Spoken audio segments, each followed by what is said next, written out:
Hello everyone. Today we are going to discuss exercise 15.1 solution. Before starting this exercise, watch the introduction video of Introduction to Graph. Let's see question number 1. The following graph shows the temperature of a patient in a hospital recorded every hour. हमें क्या given है? Every hour जो patient का hospital में temperature है वो कितना है. Along X axis time is given, along Y axis temperature is given. So 9 AM temperature 34 है. देन ये किंक यूज किया है. किंक किस लिए यूज किया जाता है कि यहाँ जो टेम्परेचर आपने ये लिया है इधर 34, 35, 36 सेम ये नीचे भी था, क्योंकि डायरेक्ट 34 से टेम्परेचर स्टार्ट नहीं हो सकता. सेम ऐसे ये नीचे था जैसे इधर से स्टार्ट हुआ है. तो ये हमारे पास है 34, 35 और बीच में ये हमारे पास क्या आएगा 34.5 यानी 0.5 आएगा. तो यहाँ 9 पे क्या है 35.5. अब देखिए फर्स्ट पार्ट क्या है. What was the patient's temperature at 1 PM. 1 PM ये है हमारे पास 1 PM पे टेम्परेचर ये पॉइंट, और ये हमारे पास क्या है 36.5 degree Celsius. Then B part, when was the patient's temperature 38.5 degree Celsius. 34, 35, 36, 37, 38 ये 39 है. इसके बीच में ये हमारे पास 38.5 डिग्री सेल्सियस है. सो ये किस टाइम पे है? ये है हमारे पास 12 नून में. Okay. Then C part, the patient's temperature was the same 2 times during the period given. What were these 2 times. Temperature जब सेम था आपको वो टाइम बताना है. तो टेम्परेचर सेम देखिए ये वाला ये एज इट इज है. सेम कब होगा? जब सेम रहेगा दोनों में. तो ये सेम है दोनों. तो ये कितने बजे है 1 PM एंड 2 PM. तो यहां पे हम नोट कर देंगे 1 PM and 2 PM. Then D part, what was the temperature at 1:30 PM. 1:30 PM ये हमारे पास 1 o'clock यहाँ पे 1:30 होगा. सो 1:30 पे टेम्परेचर कितना है ये सेम है जितना 1 PM पे था, that is 36.5 degree Celsius. Then how did you arrive at your answer. आप आंसर पे कैसे पहुंचे? अब इसके लिए आप कैसे नोट करेंगे? इसके लिए आपको नोट करना होगा कि 1 और 2 PM पे टेम्परेचर सेम था. सो 1:30 पे भी टेम्परेचर सेम रहेगा. ओके, इसको मैं नोट कर देती हूं. इसके लिए आपको क्या नोट करना है? एट 1 PM यहाँ पे एट की जगह फ्रॉम करिए. From 1 PM to 2 PM temperature was same and 1:30 is between 1 and 2 PM. So temperature is 36.5 degree Celsius. Okay. Then E part, during which period did the patient's temperature showed an upward trend. Upward trend कौन से time period में है तो वो हम देखते हैं. तो अपवर्ड ट्रेंड कौन सा है हमारे पास?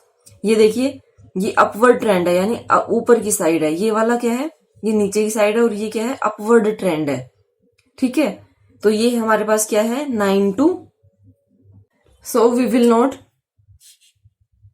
टेम्परेचर किसमें सेम है 9 to 10, 10 to 11. उसके बाद ये हमारे पास 2 to 3. तो ये आपको नोट करना है कि कौन से टाइम पीरियड में सेम था. तो इसके लिए हम नोट करेंगे ये ई पार्ट है. Temperature shows upward trend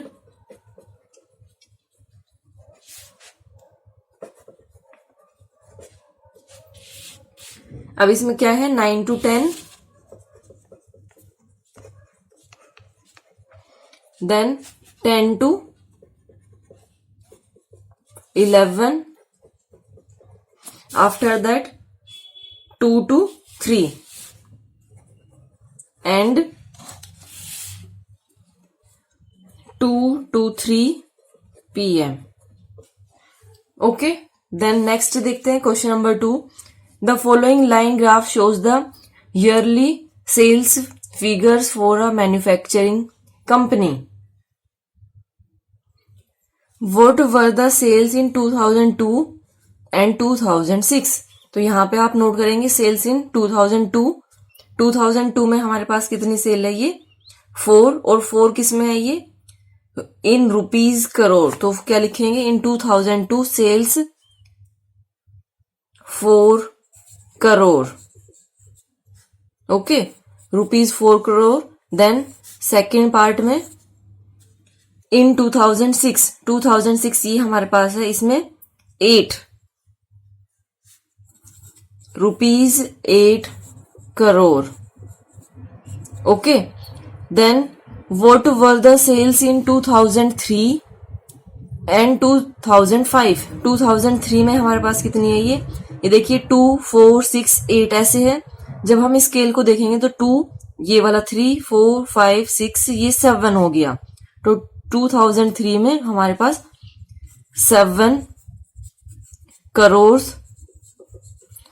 and 2005 में 10 crore. Then compute the difference between the sales in 2002 and 2006. तो इसके लिए आप पहले नोट करोगे सेल इन 2002, सेल इन 2006, उसके बाद फिर डिफरेंस लिखोगे. ओके, डिफरेंस हमारे पास क्या होगा, 8 minus 4 that is equal to 4 crore rupees.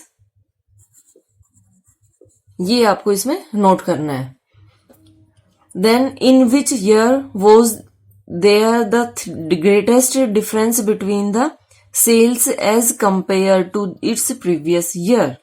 आपको बताना है कि कौन से ईयर में डिफरेंस सबसे ज्यादा था. तो इसके लिए आप कैसे करेंगे, पहले आप यहां पे नोट करेंगे sales in 2002 4 crore. Then sales in 2003 rupees 7 crore. फिर यहां पे डिफरेंस लेना है आपको.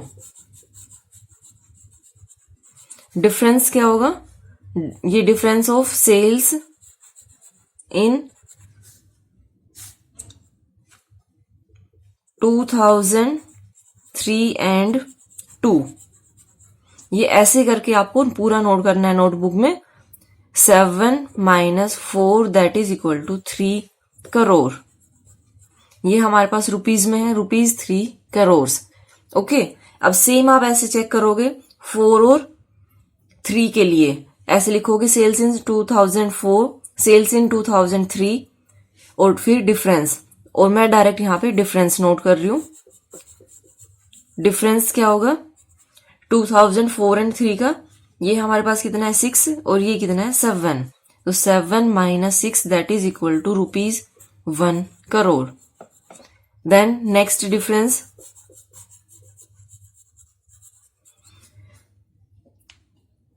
अब ये वाला देखते हैं.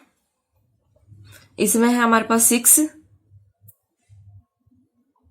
और ये हमारे पास कितना है 7.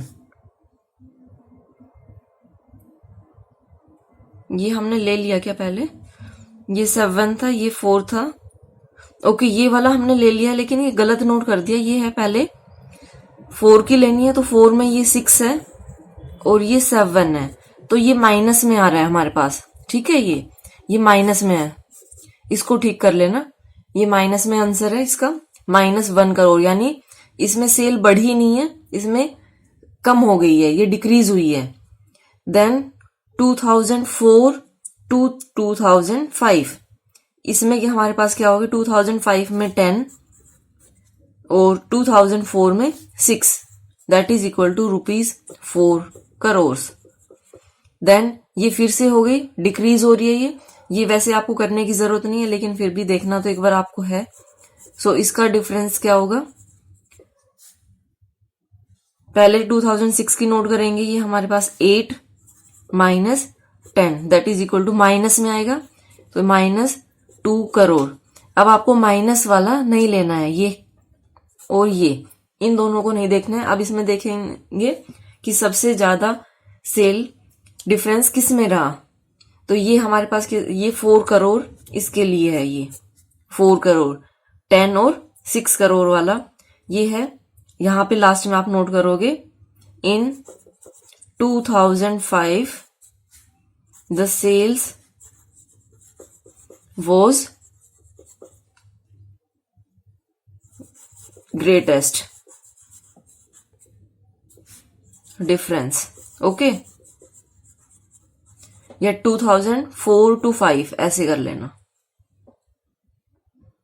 Now question number 3, for an experiment in botany 2 different plants, plant A and plant B were grown under similar laboratory conditions. Botany क्या होती है, जहां पे प्लांट्स, बहुत सारे प्लांट होते हैं, ठीक है। ये साइंस की एक ब्रांच होती है, जैसे फिजिक्स केमिस्ट्री होती है, बायो के अंदर एक ब्रांच होती है botany. Their heights were measured at the end of each week for 3 weeks. The result are shown by the following graph. ये ग्राफ गिवन है, वीक ये स्टार्टिंग है 1 2 3, height in centimetre along Y axis given है। अब question हमारे पास क्या है, how high was plant A after 2 weeks and 3 weeks। आपको प्लांट ए देखना है, प्लांट ए हमारे पास डॉटेड में है, तो डॉटेड में प्लांट ए आफ्टर 2 weeks कितना है, ये है 2 weeks के ऊपर हाइट कितनी है, ये हमारे पास 7 सेंटीमीटर, और 3 weeks के ऊपर हाइट कितनी है, ये कितना है 8-9 सेंटीमीटर, ठीक है। तो यहां पे हम लिखेंगे 7 सेंटीमीटर इन 2 weeks के लिए, और यहां पे 9 centimetre. Okay, then question 2, how high was plant B after 2 weeks and 3 weeks। अब हमें बी के लिए बताना है, तो बी आफ्टर 2 weeks कितना है 7 सेंटीमीटर, और आफ्टर 3 weeks ये हमारे पास 10 सेंटीमीटर है। ये सेम है 7 सेंटीमीटर 2 weeks के लिए, और 3 weeks के लिए 10 सेंटीमीटर है। Then how much did plant A grow during 3rd week। 3rd week में प्लांट ए ने कितना ग्रो किया, तो उसके लिए हम कैसे करेंगे, पहले आप नोट करोगे height in 2 week, height in 3 week, उसके बाद आप माइनस कर दोगे 9 minus 7 that is equal to 2 centimetre. Okay, now next देखिए D part, how much did plant B grow from end of the 2nd week to the end of 3rd week। आपको 2nd और 3rd week का बताना है। सो 2nd में देखिए कितना है, ये 7 सेंटीमीटर, 3rd में कितना है 10 सेंटीमीटर। तो ये कितना हो जाएगा 10 centimetre minus 7 centimetre that is equal to 3 centimetre. Okay, ये 2nd और 3rd का हो गया। During which week did plant A grow most. आपको बताना है कि कौन से वीक में प्लांट ए ने सबसे ज्यादा ग्रो किया है। तो इसके लिए आपको देखना होगा स्टार्टिंग टू 1, ये स्टार्ट टू 1 है, ये 1 week, तो इसमें कितनी हाइट इंक्रीज हुई है 1 सेंटीमीटर, ये हमारे पास आ गया। हमें कौन सा लेना है, ए वाला लेना है, तो ये 2 सेंटीमीटर है। ओके, ये कितना हुआ 2 minus 0 equal to 2 centimetre. Then 2nd,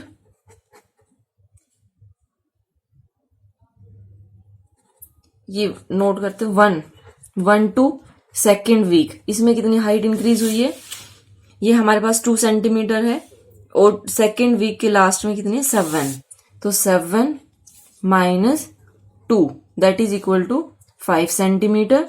then 2nd week to 3rd week,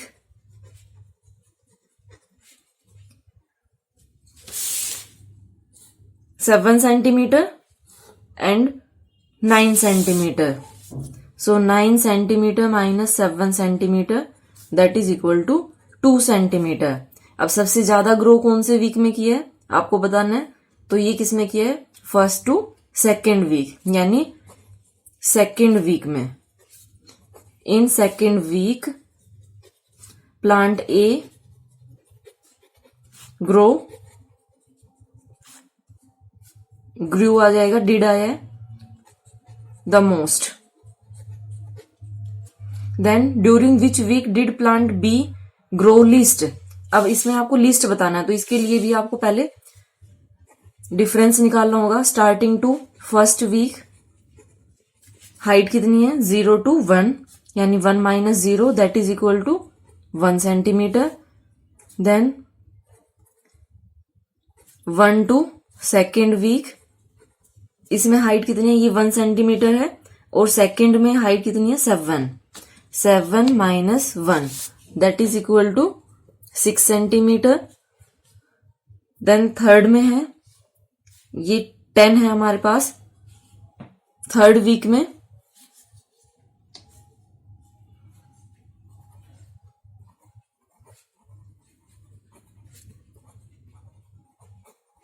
ये हमारे पास क्या होगा, 10 - 7 that is equal to 3 centimetre. आपको बताना लिस्ट सबसे कम किस में है। सो सबसे कम किस में होगा, ये है 1 सेंटीमीटर, ये है 6 सेंटीमीटर और ये है 3 सेंटीमीटर। तो कौन सा होगा हमारे पास, ये स्टार्टिंग, यानी आप क्या लिखोगे, plant B grew the least in first week. Okay, ये आपको नोट करना है। Then were the 2 plants of the same height during any week shown here. क्या दोनों प्लांट सेम हाइट के थे किसी वीक में, तो आप इसमें लिखेंगे यस। किस में थे, ये आपके पास देखो, ये सेम है दोनों की हाइट, ये है at the end of second week. Okay, और इसमें हाइट कितनी है, 7 सेंटीमीटर। यहां पे हम नोट करेंगे at the end of second week height was same, और कितनी थी वो भी लिख दीजिए, that is 7 centimetre. Okay,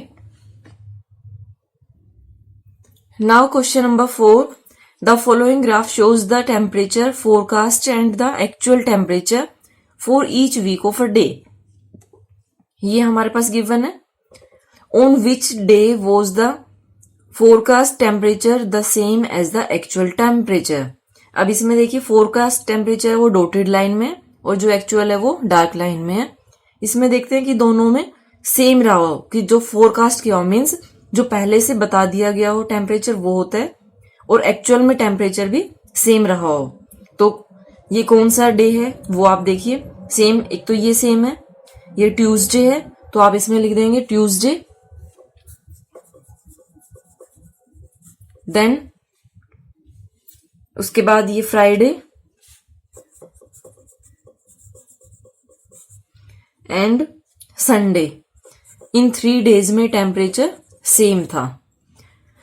what was the maximum forecast temperature during the week. During the week जो फोरकास्ट टेम्परेचर है वो मैक्सिमम था। सो मैक्सिमम कब था, इसमें अगर आप देखोगे तो सबसे जो ऊंचे वाला ग्राफ है ये संडे को है, यहां पे लिख दोगे आप Sunday. Then what was the minimum actual temperature during the week. Minimum temperature आपको देखना है कौन सा है, ये यहाँ पे 15 है, यहाँ 20 है, इसका हाफ करेंगे 17.5, और इधर ये टेम्परेचर 15 डिग्री है। तो यहाँ पे आप नोट करोगे 15 डिग्री सेल्सियस। और अगर आपको डे लिखना है तो डे भी लिख सकते हैं, Thursday and Friday. After that on which day did the actual temperature differ the most from the forecast temperature. आपको बताना है कि मैक्सिमम डिफरेंस सबसे ज्यादा कौन से डे था। तो इसके लिए आपको पूरा नोट करना होगा, एक्चुअल टेम्परेचर डेज में और इसमें। तो यहां पे मैं नोट कर देती हूं मैं एक बार कि एक्चुअल टेम्परेचर ऑन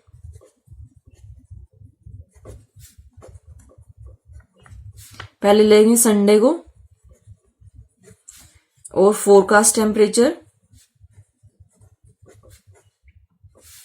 संडे को। तो ये हमारे पास कितना है,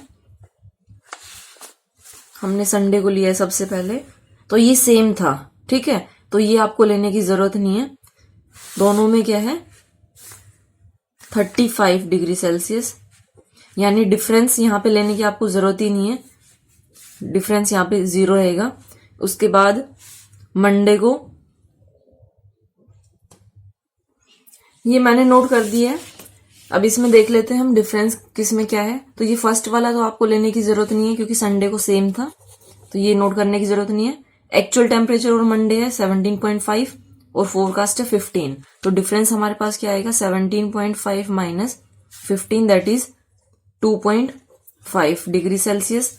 देन वेडनेसडे को देखते हैं, वेडनेसडे को क्या है हमारे पास 30 degree Celsius minus 25 degree Celsius that is equal to 5 degree Celsius.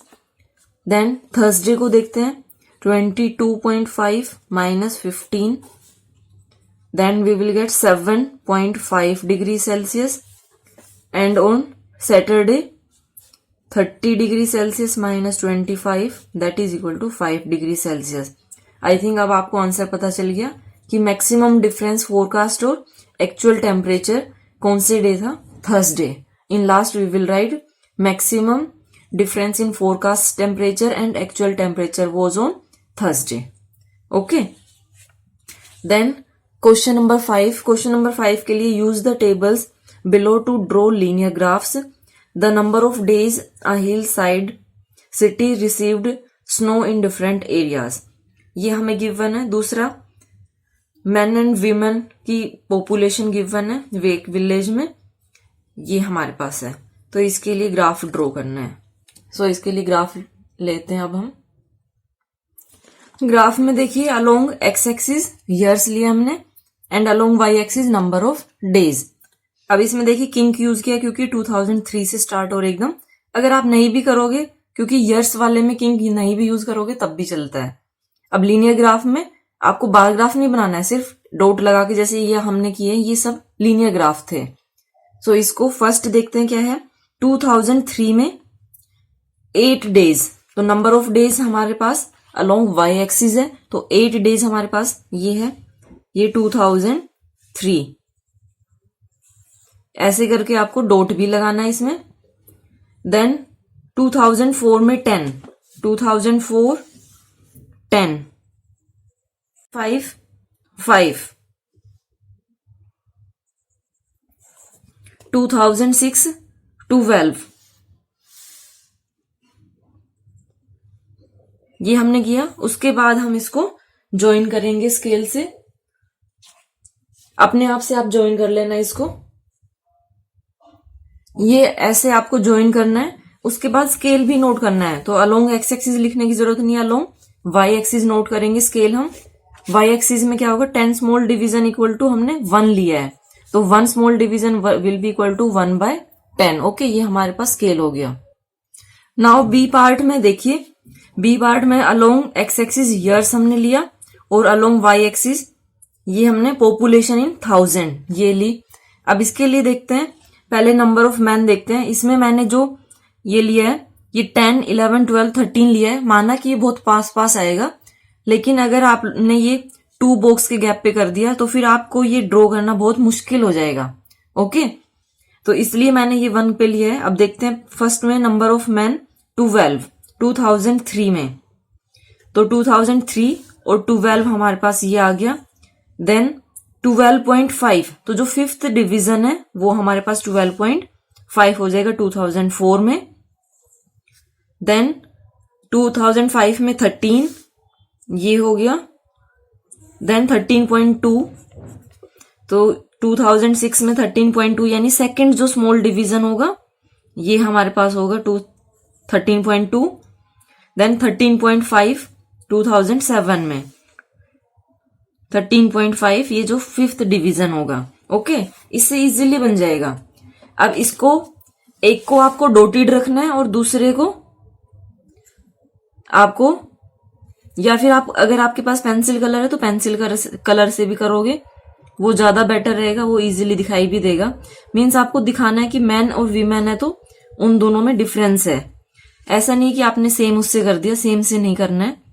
अगर पेंसिल ही यूज कर रहे हो तो पेंसिल से करोगे तो आपको एक डॉटेड रखना होगा और एक आपको पूरा लाइन। जैसे ये मैंने किसके लिए किया है, ये मैन है, तो यहां पे आपको इंडिकेट भी करना होगा कि जो ये वाली लाइन है ये हमारे पास क्या है, मैन के लिए है। ओके, देन नेक्स्ट वीमेन के लिए देखते हैं 13.3। 13.3 हमारे पास क्या आएगा, ये 13 हो गया, सॉरी 11.3 है। 11.3 ये थर्ड डिवीजन। देन नेक्स्ट क्या है 11.9। 11.9 ये हो गया। 13 ये सेम है 2005 में तो ये रहेगा। देन 13.6। 13.6 ये वाला पॉइंट हो गया। और 2007 में है 12.8। 12.8 ये करके ये आपको डॉटेड में रखना होगा। ओके, आप लोग स्केल से करोगे, मैं पेन से वैसे विदाउट स्केल कर रही हूं।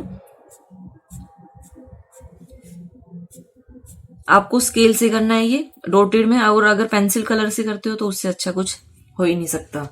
ओके, फिर यहाँ पे आपको नोट करना होगा कि जो डॉटेड है वो किसके लिए है, विमेन के लिए है। ओके, और स्केल के लिए कैसे करेंगे, ये 10 स्मॉल डिवीजन इक्वल टू हमने किसके लिए है, ये 1000 के इक्वल लिया है ये, और 1 स्मॉल डिवीजन इक्वल टू 1/10,000। ये आप नोट करोगे और ये प्रॉपर उसमें होना चाहिए। यहां पे हमने किंक भी यूज किया क्योंकि जैसे ये हमने यहां लिया है ये एज इट इज नीचे भी ऐसे ही था। Okay, now question number 6। A courier person cycles from a town to a neighbouring suburban area to deliver a parcel to a merchant. His distance from the town at different times is shown by the following graph. ये graph हमें given है। What is the scale taken for the time axis? Time axis के लिए क्या scale लिया गया है वो आपको इसके अंदर बताना है। तो इसको कैसे लेंगे हम, 1 2 3 4 सब में ये 1 2 3 4 यानी 4 यूनिट्स। अब इसमें स्मॉल डिवीजन नहीं है तो हम यूनिट्स करेंगे। 4 यूनिट्स इक्वल टू 1 आर के इक्वल लिया इसमें। ओके, 1 आर है ना इनका गैप। Then how much time did the person take for the travel, उसने कितना टाइम लिया, तो कितना टाइम लिया है यहां तक है ये है हमारे पास 22। डिस्टेंस कितना है, ये 22 है। और टाइम हमारे पास ये कितना है, 8 से स्टार्ट हुआ था, 8 से हमारे पास ये यहां पे है 11:30। ओके, हाफ है ये, 4 बॉक्स है लेकिन ये 2 पे है तो 11:30 तक। तो यहां पे हम कैसे करेंगे, 11:30 minus 8 that is equal to 3:30 hours या 3.5 आवर्स, ये भी आप नोट कर सकते हो। Now next C part, how far is the place of the merchant from the town. जो प्लेस ऑफ मर्चेंट है वो टाउन से कितनी दूर है, तो ये डिस्टेंस कितनी है, ये 22। तो टोटल कितना हो गया 22 kilometre. Then did the person stop on his way, कहीं पे स्टॉप किया उसने, तो यस कहाँ पे स्टॉप किया वो आप कैसे पता करते हो, जहां पे कांस्टेंट हो जाती है यानी सेम रहता है। तो सेम ये हमारे पास है, तो ये टाइम कितना होगा, यहाँ पे है 10, ये 11 है, इसके बीच में कितना है ये, यहाँ पे हम नोट करेंगे 10 AM टू 10:30 AM, क्योंकि डिस्टेंस हमारे पास सेम है। यहाँ पे नोट कर देंगे एज डिस्टेंस इज सेम।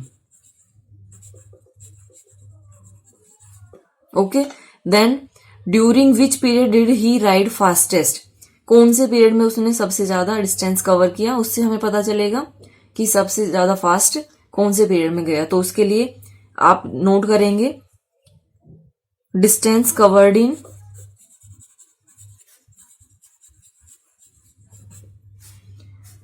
यहां पे करते हैं 8 to 9 AM।